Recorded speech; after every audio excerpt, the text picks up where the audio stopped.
ত্রিপুরার ৩৭০০ জন এসপিও জওয়ান এবং তাদের পরিবারের ন্যায্য অধিকারের লড়াই নিয়ে এই মুহূর্তের সবচেয়ে বড় খবর সামনে আসছে।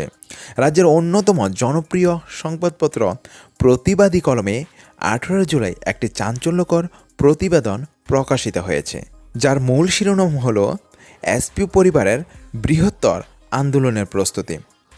তো আজকের ভিডিওতে আমরা কোনো উস্কানি বা বিতর্ক ছাড়া এই সংবাদপত্রের রিপোর্টের উপর ভিত্তি করে মাঠ পর্যায়ের বাস্তব পরিস্থিতি এবং এসপিও পরিবারগুলোর পরবর্তী পদক্ষেপ ঠিক কী হতে চলেছে তা সহজ ভাষায় আপনাদের সামনে তুলে ধরব।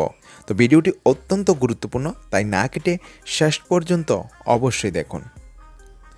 তো বন্ধুরা, সংবাদপত্রের এই রিপোর্টে বলা হয়েছে, গত 10 জুলাই আগরতলায় রাজ্য পুলিশের মহানির্দেশক বা ডিজিপি অফিসে হাজার হাজার এসপিও পরিবারের মা বোনেরা গণডেপুটেশন জমা দিয়েছিলেন।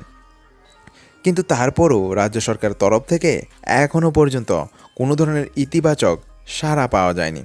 উল্টো এই ঐক্যবদ্ধ আন্দোলনের পেছনে নাকি রাজনৈতিক ষড়যন্ত্রের গন্ধ খোঁজা হচ্ছে বলে প্রতিবেদনে অভিযোগ করা হয়েছে। এই পরিস্থিতিতে সরকারের আচরণে ক্ষুব্ধ হয়ে এসপিও জওয়ানদের পরিবারের মা বোনেরা এবার আরও বৃহত্তর আন্দোলন গড়ে তোলার পরিকল্পনা করছেন। একটি ঘনিষ্ঠ সূত্রের বরাত দিয়ে এই প্রতিবেদনে দাবি করা হয়েছে যে আগামী মাসে এসপিও পরিবারের মা বোনেরা তাদের দাবি সনদ নিয়ে সরাসরি রাজ্যের মাননীয় মুখ্যমন্ত্রী মহোদয়ের সাথে ডেপুটেশনে মিলিত হওয়ার সিদ্ধান্ত নিয়েছেন। আগামী সপ্তাহের মধ্যেই এই দিন ও তারিখ চূড়ান্ত হতে পারে।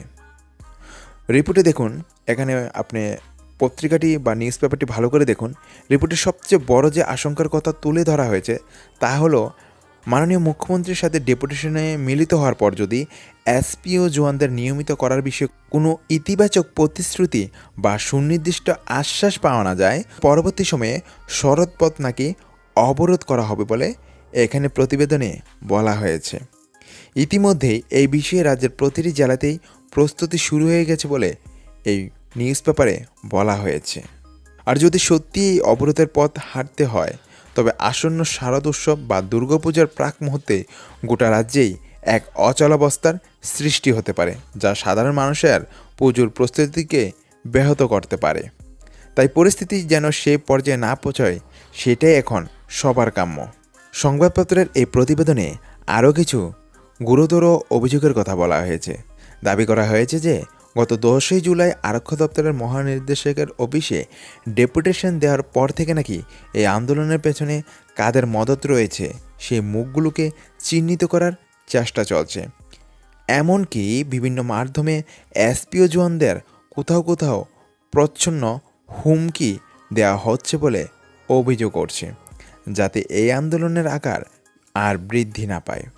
তবে মনে রাখতে হবে, ত্রিপুরায় প্রায় ৩৭০০ জন এসপিও জওয়ান দীর্ঘদিন ধরে নিয়মিত পুলিশ কর্মীদের মতোই দিনরাত এক করে ডিউটি করে যাচ্ছেন।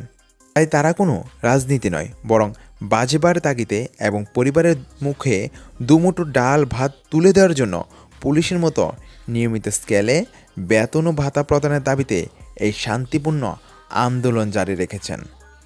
তো বন্ধুরা, প্রতিবাদী কলম পত্রিকার এই প্রতিবেদন থেকে এটা পরিষ্কার যে এসপিও পরিবারগুলো তাদের অধিকারের দাবিতে কতটা অনড়। আমরা আশা করি আমাদের রাজ্যের অভিভাবক হিসেবে মাননীয় মুখ্যমন্ত্রী মহোদয় সহানুভূতির সাথে এই হাজার হাজার পরিবারের অভাব ও কষ্টের কথা বিবেচনা করবেন এবং একটা সুন্দর সম্মানজনক সমাধান সূত্র বের করবেন, যাতে আসন্ন পূজার আগে সবার মুখে হাসি ফোটে। এসপিও পরিবারগুলোর এই বৃহত্তর আন্দোলনের সিদ্ধান্ত এবং সড়কপথ অবরোধের এই হুঁশিয়ারি নিয়ে আপনার ব্যক্তিগত মতামত কি তা নিচে কমেন্ট বক্সে অবশ্যই জানাবেন।